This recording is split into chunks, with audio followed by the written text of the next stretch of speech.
الحمد للہ رب العالمین۔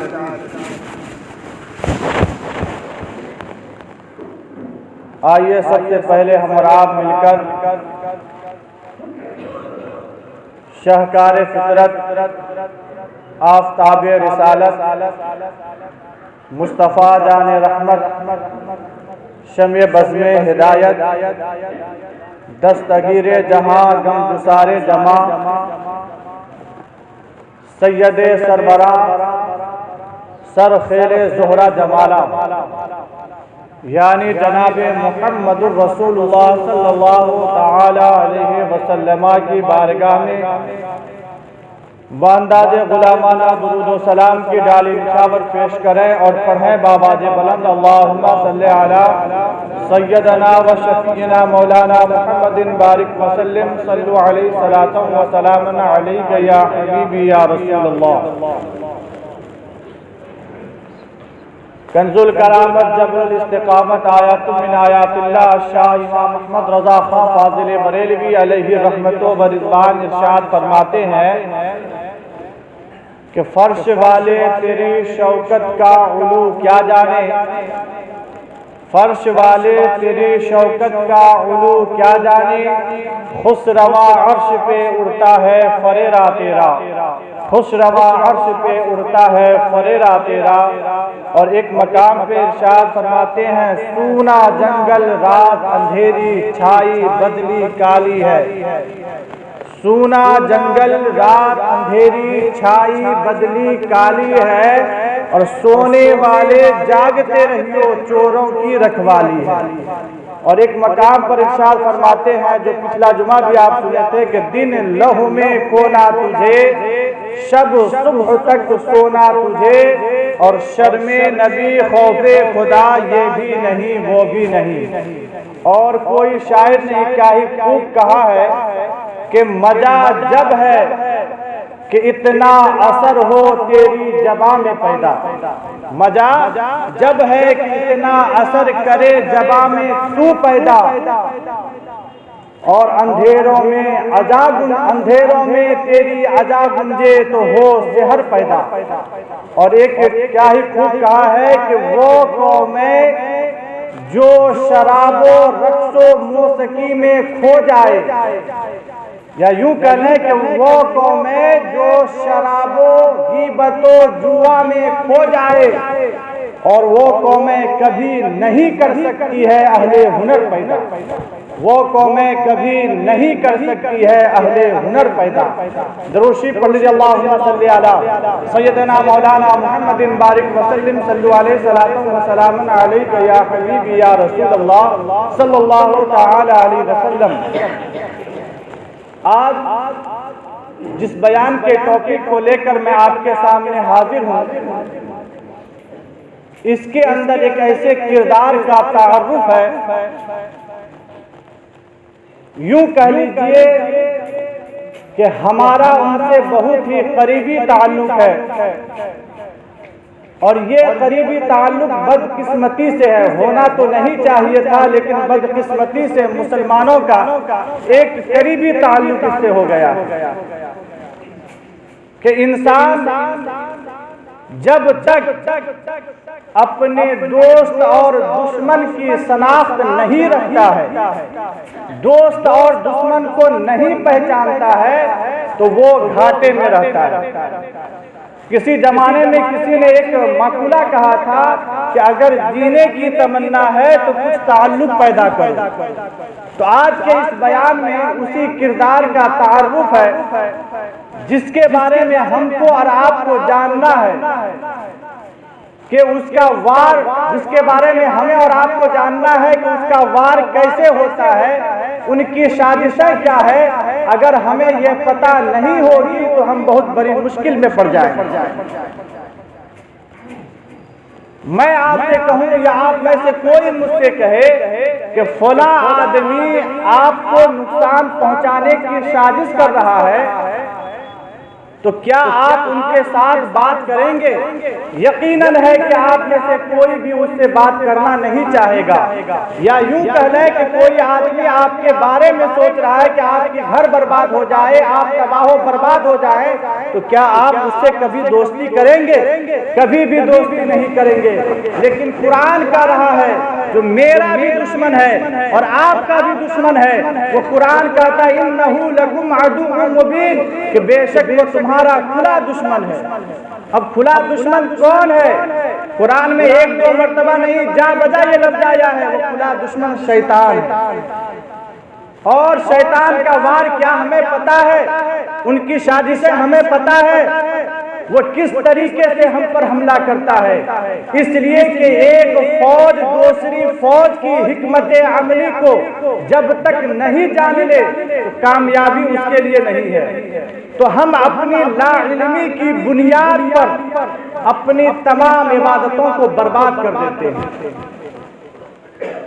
جب اللہ تبارک و تعالی نے یہ شیطان جب اللہ کی بارگاہ میں مردود ہوا، یہ کیسے مردود ہوا؟ پہلے یہ مردود نہیں تھا، بلکہ پہلا نام تو اس کا عزازل تھا، اور یہ جو ہے معلم الملکوت یعنی فرشتوں کا یہ استاد تھا۔ اور جب فرشتے رب کے حضور حاضر ہوتے، اسی صف میں یہ بھی حاضر ہوتا۔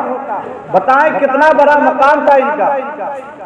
لیکن جب اللہ تبارک و تعالی نے حضرت آدم، اور روایتوں میں آتا ہے کہ یہ شیطان جو ہے جنت کے خزانچی اور روئے زمین کا کوئی ایسا خطہ نہیں باقی ہے جہاں انہوں نے سجدہ نہیں کیا ہو، جہاں انہوں نے سجدہ نہ کیا ہو۔ لیکن آج ہم 5 وقت کا جب نماز پڑھ لیتے ہیں تو ہم اپنے آپ کو سرٹیفائیڈ ہونا شروع کر دیتے ہیں۔ لیکن جب اللہ نے حضرت آدم علیہ السلام کے جسم کو تیار کیا، جب آپ کا پتلا تیار ہوا، فرشتوں نے پہلی مرتبہ یہ شکل دیکھی اور بہت خوش ہوئے، اس خوبصورتی کو دیکھ کر بہت خوش ہوئے۔ لیکن شیطان جب دیکھا، ان کے دل میں خیال پیدا ہوا کہ اللہ نے اسے پیدا کیوں کیا، پیدا کرنے کی علت کیا ہے؟ من ہی من میں کہا کہ اگر اللہ نے مجھ پر اس کو ترجیح دی تو میں اسے ہلاک کر دوں گا، برباد کر دوں گا۔ اور یہ کہنے کے بعد تھوک پھینک دیا، اور آپ کو معلوم ہے کہ یہ تھوک حضرت آدم علیہ السلام کے جسم اقدس کے کس حصے پہ پڑا؟ پیٹ کے ناپ کی جگہ پر یہ تھوک پڑا۔ تو اللہ نے حکم دیا کہ اے جبرائیل اس مٹی کو نکال پھینکو۔ تو حضرت جبرائیل علیہ السلام نے اس مٹی کو اس پتلے سے نکال دی۔ اب ذرا سا یہاں پہ آپ کو شاید ایک نئی بات معلوم ہوگی اور تعجب خیز بات معلوم ہوگی کہ اس مٹی سے اللہ نے کیا پیدا فرمایا۔ اس مٹی سے رب تبارک و تعالی نے کتا پیدا فرمایا۔ اور جو میں یہ بیان کر رہا ہوں تفسیر روح البیان سے بیان کر رہا ہوں، اور علماء کرام جب تفسیر لکھتے ہیں اگر آپ پڑھیں گے تو عقلیں آپ کی حیران ہو جائے گی کہ کتے کے اندر 3 خصلتیں ہوتی ہیں۔ پہلی خصلت تو یہ ہے کہ وہ انسان سے بہت زیادہ محبت کرتا ہے اور انسان سے بہت جلدی مانوس ہو جاتا ہے، یہ پہلی خصلت ہے۔ دوسری خصلت یہ ہے کہ وہ رات کو جاگتا ہے۔ تیسری خصلت یہ ہے کہ وہ آدمی ہی کو کاٹتا ہے۔ یہ 3 خصلت ہے، اور تینوں کی علت سنیں کہ آدمی سے انہیں محبت کیوں ہوتی ہے کہ وہ مٹی حضرت آدم علیہ السلام کی ہے۔ رات کو جاگتا کیوں ہے؟ وہ اس لیے کہ اس میں حضرت جبریل امین کے ہاتھ لگے، اور کاٹتا اس لیے ہے کہ اس میں تھوک کتے کا۔ یہ 3 باتیں ہیں، یہاں پہ آ کر پتہ چلتا ہے، یاد ہونا چاہیے ہمیں کہ یہاں پر آنے کے بعد جو ہماری سمجھ میں باتیں آتی ہے وہ یہ ہے کہ اللہ کے احکام پر بلا چو چرا تسلیم کر لینا یہ فرشتوں کی عادت ہے، اور رب کے احکام پر حجتیں قائم کرنا، کوسچن مارک کلیئر کرنا، یہ شیطانوں کی فطرت ہے۔ آج ہم میں سے کوئی انسان چند کتابیں پڑھ لیتا ہے، پڑھنے کے بعد کیا کہتا ہے کہ شریعت کا یہ حکم کیوں ہے، قرآن کے یہ احکامات کیوں ہے، اس کی علت کیا ہے، اس میں لاجک کیا ہے، وہ کھوجنا شروع کر دیتا ہے کہ شریعت میں مرد کے لیے 2 حصے وراثت کے اور 1 حصہ عورت کے، طلاق کا حق مرد کو کیوں دیا گیا، یہ سب وہ کھوجنا شروع کرتا ہے، یہ علت کیا ہے۔ تو پنجابی لوگوں نے بہت ہی اچھی بات کہی کہ منر والے ہیں، سوچن والے نہیں، یعنی ہم لوگ جو ہے ماننے والے ہیں، سوچنے والے نہیں۔ شریعت کے معاملہ میں ماننا ہوتا ہے، سوچنا نہیں۔ شریعت کے معاملے میں ماننا ہوتا ہے، سوچنا نہیں۔ حجتیں قائم کرنا یہ تو شیطانوں کی فطرت ہے۔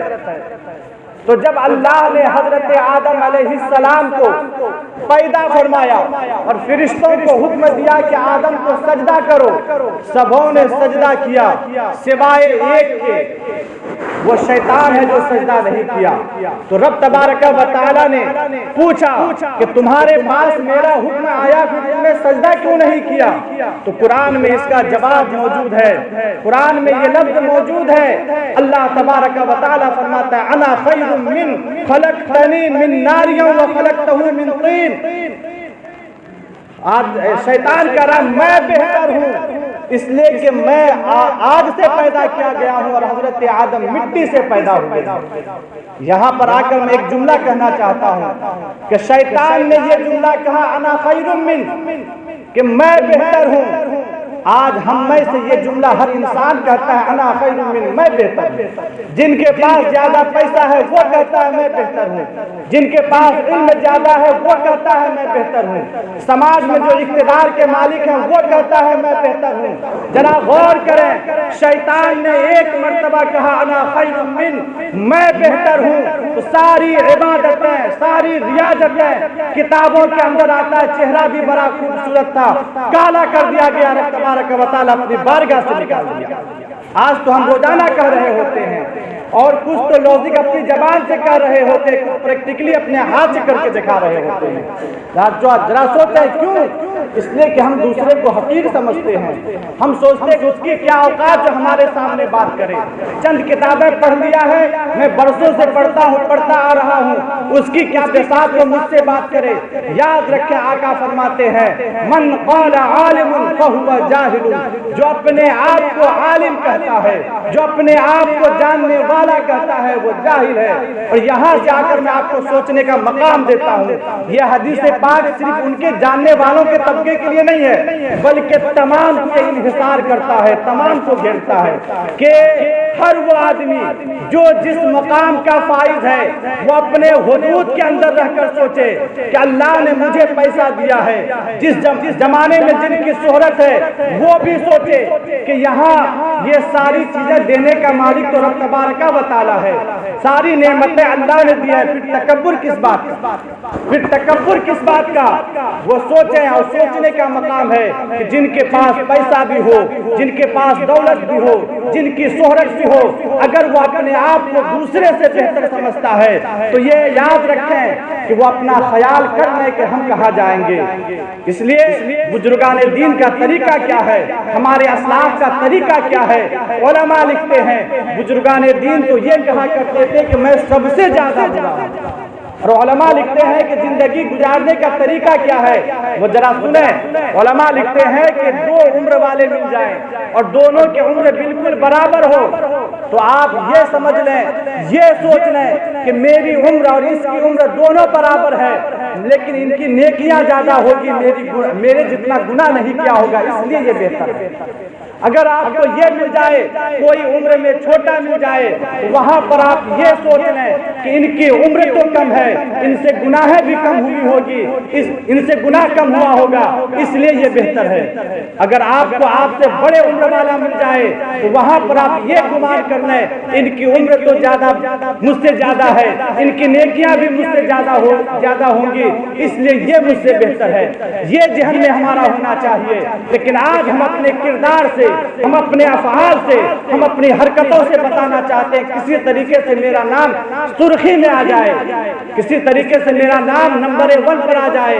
لیکن دوستو آج تو یہ عالم ہے کہ شیطان جو ہے اپنے کردار کو ہمارے ذریعے سے فالو کروا رہا ہے، ہمارے ذریعے سے وہ ان کو بڑھوتری کروا رہا ہے۔ آج ذرا سا ہمارے سماج کے اندر دیکھیے، اپنے معاشرے کو ڈھونڈیے، ہم میں سے کچھ لوگ بھی ایسے ہیں جو پہلے سلام نہیں لیتے، کہتے ہیں کہ پہلے میں سلام کروں گا، یہ تو غریب ہے، یہ تو فلاں ہے، یہ تو میرے یہاں نوکری کرتا، میں سلام کروں گا۔ میرے دوستو، یہاں پر بھی آ کر ہمیں سوچنا ہے اور سوچتے رہنا ہے۔ آئیے ذرا سا میں ایک اچھی بات آپ کو کر رہا ہوں، اگر سینے میں دل ہوگا تو جھوم جائے گا۔ علماء لکھتے ہیں کہ سرکار مدینہ صلی اللہ تعالی علیہ وسلم کی بارگاہ میں جب صحابہ کرام رضوان اللہ تعالی علیہم اجمعین حاضر ہوتے تھے تو وہ یہ ارادہ کرتے تھے کہ میں جیسے جاؤں گا اپنے آقا کریم کو پہلے سلام کر دوں گا، لیکن وہ کونین کے والی، فرشتوں کے آقا، نبیوں کے سردار، رب کے محبوب کا عالم یہ ہوتا کہ غلام بھی پہلے آتے تو نبی پہلے سلام کر دیا کرتے تھے، بچہ بھی پہلے آتے تو نبی پہلے سلام کر دیا کرتے تھے۔ وہ تو کونین کے والی کا یہ عالم ہے، لیکن ہمارا اور آپ کا کیا عالم ہے؟ میرے دوستو سوچیں، جو آخری بات میں کرنے جا رہا ہوں سنیں، جب اللہ نے شیطان کو بارگاہ سے نکال دیا تو رب کے حضور کہا کہ مولا مجھے بنی آدم پر قدرت دے تاکہ میں انہیں گمراہ کر سکوں۔ تو اللہ نے کہا کہ تو بنی آدم پر قابو یافتہ ہے، جا میں تجھے قدرت دے دی۔ پھر انہوں نے عرض کیا مولا کچھ اور زیادہ کر، تو کہا جا ان کے مالوں میں شرکت کر لے تاکہ ان کے مال کو تو گناہوں میں خرچ کروا سکے۔ پھر کہتا ہے کہ مولا اور کچھ دے، تو کہا کہ جا تو ان کے کھانوں میں شریک ہو جا۔ تو جب حضرت آدم علیہ السلام دیکھے کہ مولا میں تباہ ہو جاؤں گا، میری آل کا کیا ہوگا، تو اللہ نے فرمایا کہ اے آدم تمہارے یہاں جو بچہ پیدا ہوگا میں اس پر ایک زبردست فرشتہ متعین کروں گا جو شیطانی وسوسے سے بچائے گا۔ پھر حضرت آدم علیہ السلام کہتے ہیں کہ شیطان کے وار زیادہ ہے، کچھ اور دے دے، کہا ایک نیکی کرے گا 10 گنا ثواب دوں گا۔ پھر کہا کہ اور کچھ دے، کہا کہ سن تمہاری اولادوں سے توبے کا مادہ نہیں چھنوں گا، جب تک ان کی جسم میں روح باقی رہے گی وہ جب بھی توبہ کرے گا ان کی توبہ قبول کر لیا جائے گا۔ پھر کہا کہ اور کیا، اور کچھ دے مولا، کہا جا تمہاری اولاد کے اوپر مغفرت کا تاج رکھوں گا اور کسی کو دیکھے بغیر کسی کی پرواہ کیے بغیر ان کی مغفرت کر دوں گا۔ لیکن یہاں یہ بات آ کر یہ بات ذرا سوچیں، آج ہم کہتے ہیں کہ جب آپ قرآن کریم ہم نے پڑھیے، قرآن کریم کی آیت کریمہ ہے وَامْتَازُوا الْيَوْمَ أَيُّهَا الْمُجْرِمُونَ، رب تبارک و تعالیٰ بروز محشر یہ اعلان کرے گا کہ مجرموں کو الگ کر دو۔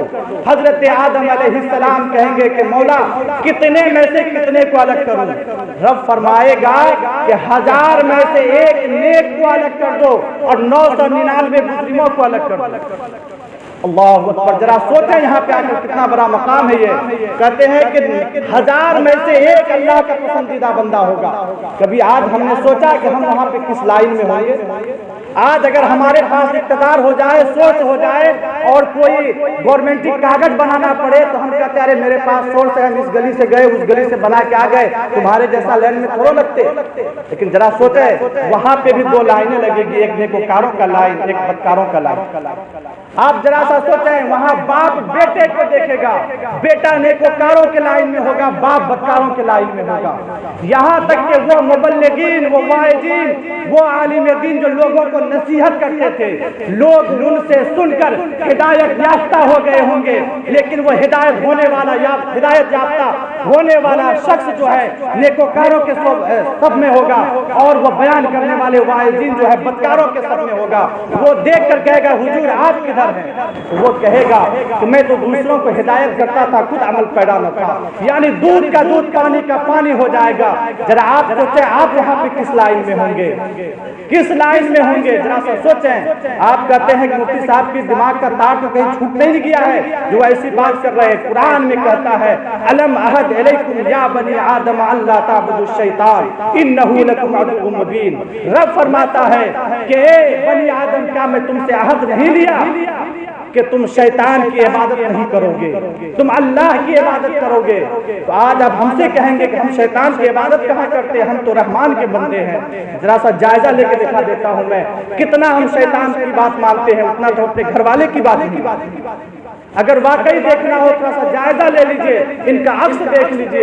رحمان کا حکم یہ ہے، اللہ کے محبوب کا حکم یہ ہے کہ رحمان کا جو بندہ ہوتا، فجر کی اذان ہوتی ہی وہ مسجد میں نماز پڑھنے کے لیے آتا اگر وہ رحمان کا بندہ ہوتا۔ لیکن شیطان نے کہا سو جا، نیند آ رہی ہے، ٹھنڈک بہت ہے، ہم سو گئے۔ کس کی بات مانی؟ بالکل اسٹارٹ آف دا ڈے، یعنی دن کے شروعات ہوتے ہی ہم نے کس کی بات مانی؟ شیطان کی بات۔ صبح ہوا، کام میں جانا تھا، رحمان کے بندے کا حال تو یہ ہونا چاہیے تھا کہ چہرہ سنت رسول اللہ کے مطابق ہو، لباس سرکار کے فرمان کے مطابق ہو، لیکن شیطان اٹھتے ہی ہاتھ میں ریزر پکڑاتا ہے اور نبی کی پیاری پیاری سنت کو ہم نوچتے ہیں اور نالی میں بہا دیتے ہیں۔ وہاں کس کی بات مانی؟ شیطان کی بات مانی کہ نہیں؟ پھر آپ دیکھیے آگے جا کر، پھر اللہ کا حکم ہوتا ہے کام کے لیے آپ باہر نکلے۔ رحمان کا حکم ہے کہ کام کے لیے آپ باہر نکلے، لیکن آپ جب نکلے تو سامنے کوئی بے پردہ عورت آئی، بے حیائی کا کوئی سین آیا، لیکن سرکار مدینہ صلی اللہ تعالیٰ علیہ وسلم کے غلام کا تو حال یہ ہونا چاہیے تھا، نگاہیں نیچی کر کے چلے جاتے اپنی نگاہ کی حفاظت کرتے ہوئے۔ لیکن شیطان نے کہا دیکھ لڑکیاں جا رہی ہے، ایسا موقع نہیں ملے گا، تاک تاک کر ہم دیکھتے ہیں اور پھر ان پر تبصرہ کرتے ہیں کہ فلاں کی بیٹیاں ایسی نظر آتی ہے، فلاں کی بہو ایسی نظر آتی ہے۔ تو بتاؤ یہاں پر جا کر ہم کس کی بات مانی؟ شیطان کی بات مانی کہ نہیں مانی؟ اسی طریقے سے آپ جائزہ لے لیں، کام کا وقت آتا ہے، سچ بولنا ہے یا جھوٹ بولنا ہے، کیسا موقع آیا آپ سچ بولنا یہ رحمان کے بندے کی عادت تھی، لیکن وہاں پہ شیطان نے کہہ دیا جھوٹ بول لے، مزہ لے لے، لطیفے سنا دے۔ تو وہاں بھی ہم نے ظہر کی نمازیں قضا کی، عصر قضا کی، مغرب قضا کی، یہاں تک کہ شام میں گھر آیا۔ اب ہمیں اپنی زندگی کا حساب و کتاب کرنا تھا کہ ہم نے کتنی گناہیں کی ہے، دن بھر میں کتنی نیکیاں کی ہے، لیکن نہیں، ہاتھ میں ریموٹ لیے کبھی ادھر گئے کبھی ادھر گئے اور جانے کے بعد اسی حالت میں سو گئے۔ اب یاد رکھیں کہ اگر آپ اسی حالت میں آپ کی موت آ جائے، یہ نیند جو ہے موت کا ایک جھلک ہے، موت کو یاد دلانے کا ایک جھلک ہے، اور جن کو دعائیں یاد ہوگی سو کے اٹھنے کے بعد وہ سوچیں اللہ تبارک و تعالیٰ اگلا جمعہ پھر آپ یہاں سے سنیں گے انشاءاللہ تعالیٰ، ٹائم ختم ہو گیا ہے۔ اللہ تبارک و تعالیٰ ہمیں اور آپ کو ان باتوں پر عمل کرنے کی توفیق و رفیق عطا فرمائے۔ وآخر دعوانا الحمدللہ رب العالمین۔ سرکار فرماتے ہیں، میرے امام فرماتے ہیں سونا جنگل رات اندھیری چھائی بدلی کالی ہے، سونے والے جاگتے رہیو چوروں کی رکھوالی ہے، اس سے یہی مراد ہے۔